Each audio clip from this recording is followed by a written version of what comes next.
Friends, మన Visakhapatnam India's digital గేట్వేగా మారబోతుంది.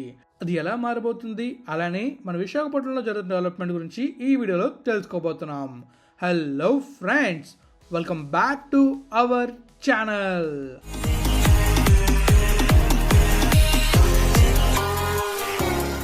Friends, ఎంతో కష్టపడి వీడియో చేస్తున్నా. వీడియో నచ్చితే లైక్ చేయలేరా? మన ఛానల్ని సబ్స్క్రైబ్ చేయలేరా? చేశారా? చేసి ఉంటారు. పదండి వీడియోలోకి వెళ్దాం. ఇప్పటి వరకు విశాఖపట్నం అంటే port city, beach city, industrial city అని మాత్రమే అనుకునేవాళ్ళు. కానీ ఇప్పుడు మన విశాఖపట్నం ఇండియా డిజిటల్ గేట్వేగా మారబోతుంది. అది ఎలా అంటే, ప్రపంచ దిగ్గజ కంపెనీ అయిన మెటా తన భారీ $10 billion water worth submarine cable project కోసం విశాఖపట్నాన్ని కీలక ల్యాండింగ్ హబ్గా ఎంపిక చేసింది. ఇది సాధారణ ప్రాజెక్ట్ కాదు. Internet speed, AI technology, data centres, global connectivity ఇవన్నీ వైజాగ్ భవిష్యత్తును పూర్తిగా మార్చిపోతున్నాయి. ఈ వీడియోలో సబ్మెరైన్ కేబుల్ అంటే ఏంటి, మెటా ఎందుకు వైజాగ్ ఎంచుకుంది, డేటా సెంటర్స్ ఎలా వస్తాయి, వైజాగ్ భవిష్యత్తు ఎలా మారబోతుంది, ఈ విషయాలన్నీ కూడా మనమైతే తెలుసుకోబోతున్నాం. ఫస్ట్ మనమైతే మ్యాప్లోకి వెళ్ళి ఎగ్జాక్ట్గా ఈ కేబుల్స్ ఎక్కడి నుంచి ఎక్కడి దాకా ఉండబోతున్నాయి, ఎక్కడెక్కడికి వెళ్ళబోతున్నాయి, ఎలా వైజాగ్ చెరిగిపోతున్నాయి, ఈ విషయాలని మ్యాప్లో చూద్దాం. తర్వాత విజువల్స్ చూస్తూ ఈ డెవలప్మెంట్ గురించి మరిన్ని విషయాలు తెలుసుకుందాం. మరి వెళ్దాం మ్యాప్లోకి. ఇక మనం మ్యాప్లో అయితే మనకు అనిపిస్తుంది కదా, ఇదే మన విశాఖపట్నం దగ్గరలో కన్స్ట్రక్ట్ చేయబోతున్న cable landing station. Subsea cables అన్ని కూడా వచ్చి ఇక్కడే కనెక్ట్ అయిపోతున్నాయి. ఇది ఎగ్జాక్ట్గా ఈ ప్లేస్లో కన్స్ట్రక్ట్ చేయకపోవచ్చు, కానీ మన విశాఖపట్నం దగ్గరలోనే ఐటీసీఎస్ దగ్గరగా అండ్ అలాగే మన గూగుల్ డేటా సెంటర్కి దగ్గరగా కన్స్ట్రక్ట్ చేయబోతున్నారు. దాదాపుగా 0.4 ఏకర్స్లోని ఈ కేబుల్ ల్యాండింగ్ స్టేషన్ అయితే నిర్మించబోతున్నారు. విశాఖపట్నానికి మొత్తం 3 ల్యాండింగ్ కేబుల్స్ రాబోతున్నాయి. అందులో మొదటిది ఆస్ట్రేలియా మీదుగా వయా పసిఫిక్ కోస్ట్ మీదుగా వెళ్ళబోతుంది. అలా వెళ్ళి చివరిగా యూఎస్ఏకి అయితే కనెక్ట్ అవుతుంది. సో చూస్తున్నారు కదా, ఇది ఫస్ట్ కేబుల్ అయితే. అండ్ తర్వాత కేబుల్ వచ్చేసి మళ్ళా మన విశాఖపట్నానికి రాబోతుంది అనమాట. అది ఎగ్జాక్ట్గా ఎలా వెళ్తుందంటే, మన విశాఖపట్నంలో నుంచి ఇక్కడ ఎండ్ అవుతుంది అనమాట. ఎక్కడి నుంచి స్టార్ట్ అవుతుందంటే మన యూఎస్ఏలో స్టార్ట్ అవుతుంది. అండ్ ఎలా వెళ్తుందంటే, మన మిడిల్ ఈస్ట్ ఉంది కదా, మిడిల్ ఈస్ట్ మీదుగా వెళ్తుంది. అంటే ఎగ్జాక్ట్గా ఇటు చూస్తున్నారు కదా, మనం చూసుకోవచ్చు యూరోప్ మీదుగా ఈ కేబుల్ అయితే వెళ్తుంది అనమాట, సబ్సీ కేబుల్. ఇలా ఇదంతా యూరోప్ కింద నుంచి ఈ కేబుల్ అయితే వెళ్తుంది. అండ్ దాని తర్వాత మూడో కేబుల్ వచ్చేసి ఎగ్జాక్ట్గా మన విశాఖపట్నం నుంచి ఇలా మనం వెళ్తున్నప్పుడు ఎగ్జాక్ట్గా మనం చూసుకోవచ్చు కేప్ ఆఫ్ గుడ్ హోప్ ఉంది కదా, అంటే సౌత్ ఆఫ్రికా కింద నుంచి ఈ కేబుల్ అయితే వెళ్తుంది. ఇలా వెళ్ళి మన యూఎస్ఏకి అయితే కనెక్ట్ అవుతుంది. సో ఈ విధంగా 3 కేబుల్ని అయితే నిర్మించబోతున్నారు. అండ్ ఇది నేను మీకు ఇమాజినరీ లైన్స్ అనమాట, ఈ విధంగా ఉండొచ్చని చెప్పేసి కేబుల్స్ అయితే మ్యాప్లో మీకు చూపిస్తున్నాను. ఈ విధంగా ఉండొచ్చని చెప్పేసి ఇలానే ఉండొచ్చు లేదా చేంజ్ అవ్వచ్చు. సో ఎలా వెళ్తుందని మీకు ఎగ్జాక్ట్ తెలియదు, కానీ మీకు ఒక ఐడియా రావడం కోసం మ్యాప్లో చూపించాను.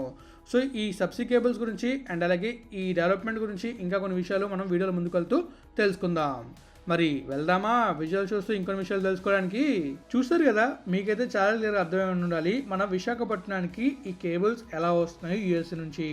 సో 3 మార్గాల ద్వారా మనకి యూఎస్ నుంచి ఇండియాకి అయితే ఈ సబ్సీ కేబుల్స్ అయితే రాబోతున్నాయి. మొదట మనం ఈ సబ్మెరైన్ కేబుల్ అంటే ఏంటో తెలుసుకుందాం. ముందుగా ముఖ్యంగా ఒక విషయం మనం అందరం తెలుసుకోవాలి. మనకు ఇంటర్నెట్ ఎలా వస్తుంది?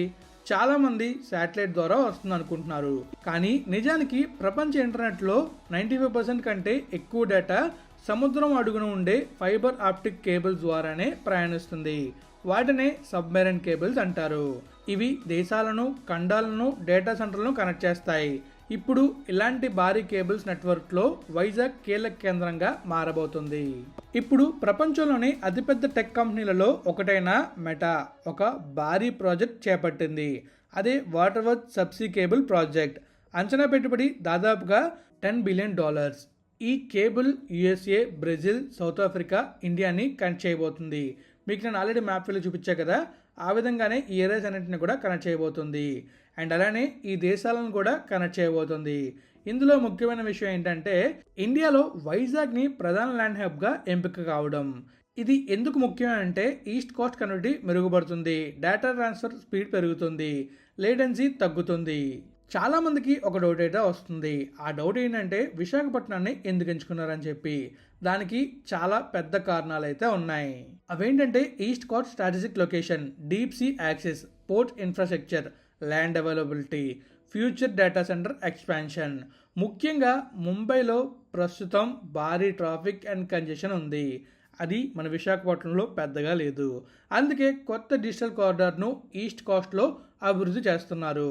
ఇందులో వైజాగ్ పర్ఫెక్ట్ లొకేషన్గా మారింది. అందుకే ఇప్పుడు మన విశాఖపట్నంలోని ఓపెన్ కేబుల్ ల్యాండింగ్ స్టేషన్ని కన్స్ట్రక్ట్ చేయబోతున్నారు. ప్రస్తుతం ఈ నిర్మాణం దాదాపుగా 0.4 ఏకర్స్లో నిర్మించబోతున్నారు. అలానే ఈ సిఎల్ఏ అంటే కేబుల్ ల్యాండింగ్ స్టేషన్ ప్రత్యేకత ఏంటంటే ఇది ముంబై ఫెసిలిటీస్ కంటే డబుల్ కెపాసిటీలో ఉంటుంది. ఇది పూర్తయితే international internet traffic, cloud services, AI computing, global data exchange అన్నీ మన విశాఖపట్నం ద్వారానే జరిగే అవకాశం అయితే ఉంటుంది. ఇప్పుడు వచ్చేది రెండవ సిఎల్ఎస్ కేబుల్ ల్యాండింగ్ స్టేషన్. మొదటిగా సిఫీ టెక్నాలజీస్ 2025లో ఒక సిఎల్ఎస్ని స్టార్ట్ చేసి డెవలప్ చేస్తున్నారు. ఇది రెండవది. దీన్ని శ్రీ డేటా టెక్ కంపెనీ వాళ్ళు కన్స్ట్రక్ట్ చేయబోతున్నారు అండ్ వాళ్ళే ఆపరేట్ చేయబోతున్నారు. దీని గురించి మరిన్ని విషయాలు అప్కమింగ్ వీడియోలో మనం అయితే తెలుసుకుందాం. మన వైజాగ్లో AI LED edge data centre open cable landing station అభివృద్ధి చేస్తుంది. అలాగే గూగుల్, ఇతర టెక్ కంపెనీస్ కూడా వైజాగ్పై ఫోకస్ పెడుతున్నాయి. ప్రభుత్వ లక్ష్యం ఏంటంటే వైజాగ్లో 6 గిగావాట్ డేటా సెంటర్ కెపాసిటీని అభివృద్ధి చేయడం. ఇది ఎంత పెద్దదంటే హైదరాబాద్ ఐటీ గ్రోత్ లెవెల్ను కూడా దాటే అవకాశం ఉంది. ఈ ప్రాజెక్ట్ వల్ల చాలానే బెనిఫిట్స్ ఉన్నాయి అండ్ అలానే ఫాస్టర్ ఇంటర్నెట్ స్పీడ్ ఉంటుంది, అలానే లోవర్ లేటెన్సీ ఉంటుంది, బెటర్ క్లౌడ్ సర్వీసెస్ ఉంటాయి, ఏఐ ఇన్ఫ్రాస్ట్రక్చర్ గ్రోత్ ఉంటుంది. ఇవన్నీ కూడా డెవలప్ అవుతాయి. ముఖ్యంగా gaming, AI tools, cloud computing, OTT platform, digital business అన్నీ వేగంగా పనిచేస్తాయి. ఈ ప్రాజెక్ట్ వల్ల వేలాది ఉద్యోగాలు, ఐటీ కంపెనీలు, పెట్టుబడులు, రియల్ ఎస్టేట్ గ్రోత్ వస్తాయి. వైజాగ్లో కొత్త tech parks, startup ecosystem, AI companies కూడా వచ్చే అవకాశం అయితే ఉంది. అండ్ ఈ ప్రాజెక్ట్ వల్ల డైరెక్ట్గా అండ్ ఇండైరెక్ట్గా స్టార్టింగ్లోనే దాదాపుగా 1000 మందికి పైగా ఉద్యోగాలు వచ్చే అవకాశం ఉంది. అండ్ అలానే ఫ్యూచర్ ఆఫ్ వైజాగ్ చూసుకున్నట్లయితే మన విశాఖపట్నం పోర్ట్ సిటీ మాత్రమే కాదు, digital city, AI hub, global గేట్వేగా కూడా మారబోతుంది. అందరికీ ఒక డౌట్ రావచ్చు, ఇవన్నీ జరిగితే ఒకవేళ డేటా సెంటర్లు, తర్వాత ఈ సబ్సీ కేబుల్స్ ఇంకా ఎలా జరిగితే కంప్లీట్గా వీటికి అంటే ముఖ్యంగా డేటా సెంటర్స్కి ఎక్కువ వాటర్ కావాలి. ఈ వాటర్ ఎక్కడి నుంచి వస్తుంది అనే డౌట్ అందరికీ వస్తుంది. ఆ డౌట్ క్లారిఫై చేయడానికే మీరు నా ఛానల్లోకి వెళ్ళి చూస్తే మీకు క్లియర్గా ఒక ప్రాజెక్ట్ కనబడుతుంది. అది మన పోలవరం లెఫ్ట్ మెయిన్ కెనాల్. ఈ ప్రాజెక్ట్ని 2028 కల్లా కంప్లీట్ చేద్దామని చెప్పేసి ఒక లక్ష్యాన్ని పెట్టుకొని ప్రభుత్వం పనిచేస్తుంది. సో ఇది కానీ కంప్లీట్ అయిందంటే ఈ టైంకి అంటే 2028 కల్లా ఈ డేటా సెంటర్ పూర్తవుతాయి, ఈ సబ్సీ కేబుల్ స్టేషన్స్ కంప్లీట్ అవుతాయి అండ్ అలాగే ఈ పోలవరం లెఫ్ట్ మెయిన్ కెనాల్ కూడా పూర్తవుతుంది. అప్పుడు ఇక్కడికి ఈజీగా వాటర్ చేరుకుంటుంది. దాని ద్వారా వాటర్ స్కార్సిటీ రాదు అండ్ అలాగే ఈ డేటా సెంటర్ కావాల్సిన వాటర్ కూడా చేరుతుంది. ఒకవేళ ఈ పోలవరం లెఫ్ట్ మెయిన్ కెనాల్ పూర్తయిందంటే అరౌండ్ 30 టీఎంసీ వరకు వాటర్ అనేది వస్తుంది. ఈ డేటా సెంటర్కి 1 టీఎంసీ వాటర్ సరిపోతుంది. సో ఇంకా మిగిలిన వాటర్ వేరే అవసరాలు కూడా మనం అయితే యూజ్ చేయొచ్చు. ఈ డెవలప్మెంట్స్తో పాటు మన Bhogapuram international airport, port connectivity, కొత్త రోడ్లు, డేటా సెంటర్లు ఇవన్నీ కలిసి మన వైజాగ్ని గ్లోబల్ బిజినెస్ డెస్టినేషన్గా మార్చబోతున్నాయి. సో ఫైనలీ ఇది మన విశాఖపట్నంలో జరుగుతున్న అభివృద్ధి.